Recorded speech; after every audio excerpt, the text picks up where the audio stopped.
my dissertation is on the study and execution of how competitive level design affects play styles and decision making for first-person shooters and platform brawlers. Okay, so my project is on competitive level design, as I said. So what is level design? Think of level design as in-game architecture. So if you've ever made Lego blocks or built a sandcastle, that's a form of level design. So what competitive level design is mainly for multiplayer. So what I was studying for my dissertation was how designers can make a model based on how we want to change players' decision making and how to help them interact for our levels. So that was mainly for platform brawlers and also first-person shooters. So my literature review highlighted the fact that there's a lot of emphasis on level design in general, so single player, so Mario, Legend of Zelda, that sort of level design. But for multiplayer level design, there wasn't much emphasis. So the main issue that designers had struggling with was the fact that how do we get players to interact? How do we get them to use the entire level and use the level in the way we've designed it to be used? Obviously, that's really hard to do. So what I did find out was that designers are looking for a way to kind of a design pattern, as it is, to get players to interact with each other for the use of landmarks, pickups. And so what my dissertation focuses on is how we can use existing data to create this and how we can use it to influence players.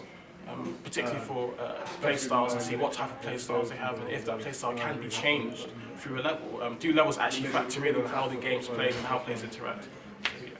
So the main thing I focused on was use of interviews. So mine was a development research kind of basis, kind of mix of the two. So I focused on interviews and questionnaires for the competitive brawler platform side, so the fighting game side. But for the first-person shooters, I used the Hammer editor, Valve's Hammer editor created by them. So that was because Counter-Strike is a competitive game. It had its own map editor, its own level editor, had a lot more sources than, say, Unreal Engine would have had. And there was no need for me to create my own model, so time was saved. So to prove my hypothesis, I used heat maps. However, I can't program, and trying to get script and learn script in such a short amount of time would have been kind of detrimental. Again, wouldn't be very time efficient. So I just made my heat maps by time. So what I did is recorded every single video using OBS, so Open Broadcaster. And I recorded each video basically noting down where they died and what weapon was used, the path they took, so continuously watching. And used the Hammer editor to basically create those levels and adapt that. Got feedback from the players using TeamSpeak as well. So we, throughout the, 6 months through the dissertation, we did several playtests. So as I said before, it was kind of split in half for both the genres. So interviews for the platform brawler, which was Super Smash Brothers. I went to several tournaments, got about over 60 questionnaires, every single different type of play style, trying to put that in and see what players actually thought about their own play styles and if the level really did matter. We did about 6 play tests, 4 test sessions each, about 2 hours long.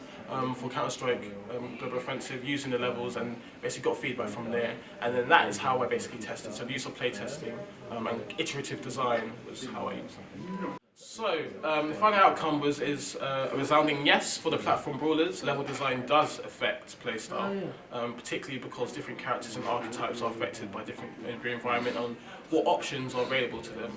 Now for the competitive level design for the first-person shooters, it was a bit more difficult to kind of actually get a proper understanding. That's because I suppose there wasn't enough time. Sometimes people didn't turn up all the time, so trying to get all the data collected was pretty difficult, unfortunately. But what we did notice was that through the use of pickups, Counter-Strike is a game that focuses heavily on weapons being already pre-purchased. You can purchase something called a buy zone. When a player purchases a weapon, they have to be in that buy zone to get a weapon. However, I turned it into a kind of arena style and want to see the difference there. So for the use of pickups and landmarking, play styles were changed. People were a lot more cautious about where they went through open spaces. Long-range battles were affected by the lack of cover. So players would be more inclined to use long-range weapons where lots of cover, for example, encouraged more direct conflict in close quarters. So I can say that whilst it does change play style, more testing would be needed to be done in that area. From that, I managed to create a level. I created several heat maps. This is for the first person shooter side.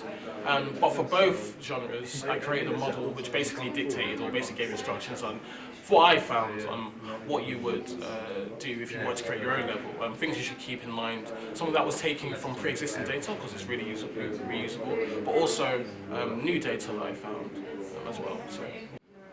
So the best part of the dissertation would have actually been going to the tournaments, seeing how people reacted to the question, seeing how people actually played and their archetypes. So that was for the Super Smash Bros.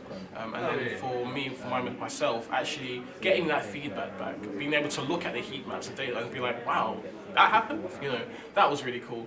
And then being able to get feedback and give it to the players and see how they, how they experienced it. Was it something completely different? So that was really exciting to me, and then obviously there was a lot of fun. We were all friends there, so yeah, it was cool. It was cool. I think so. Definitely the play test and the interviews was really cool for me.